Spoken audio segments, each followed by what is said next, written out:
നിക്കാഹിൻ്റെ ഈ വിവരം, നിക്കാഹ് ചെയ്യണമെന്നുള്ള വിവരം പബ്ലിസിറ്റി ആക്കണമെങ്കിൽ അവർക്ക് വലീമ കൊടുക്കണം.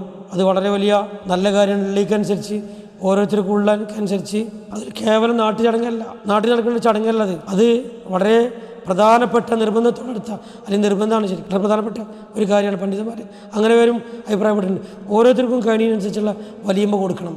അത് ഓരോരുത്തരുടെ കഴിവിനനുസരിച്ച് 1, 2, 3 ഒക്കെ അത് കൊടുക്കുക, ഇല്ലാത്ത ഉണ്ടാക്കി കൊടുക്കേണ്ട ആവശ്യമില്ല. അപ്പോൾ വലീമ നിർബന്ധമാണ് എന്ന് പറഞ്ഞ് പണ്ഡിതന്മാർ വരെയുണ്ട്. നബി സല്ലല്ലാഹു അലൈഹി വസല്ലമ കാരയ്ക്കും പാൽക്കട്ടിയും നെയ്യും ആടും ഒക്കെ കൊടുത്തതായി ഹദീസുകളൊക്കെ കാണാൻ വിശദീകരിക്കുന്നില്ല, അതൊക്കെ കൊടുത്ത് കാണാൻ സാധിക്കും.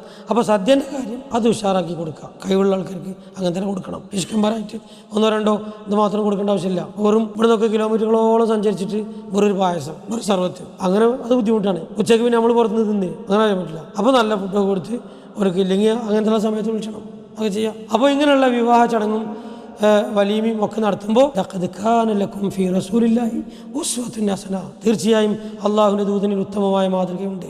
അത് ആരല്ലാഹുവിനെയും അന്ത്യദിനത്തിലും പ്രതീക്ഷിച്ചു കൊണ്ടിരിക്കുന്നുവോ അവരെ സംബന്ധിച്ചിടത്തോളം അങ്ങനെയുള്ള ആൾക്കാർക്കാണ് അള്ളാഹുവിൻ്റെ റസൂലിൽ ഉത്തമമായ മാതൃക ഉള്ളത് എന്ന് അള്ളാഹു സുബ്ഹാനഹു വ തആല വിശുദ്ധ ഖുർആനിൽ നമുക്ക് പറയുന്നുണ്ട്.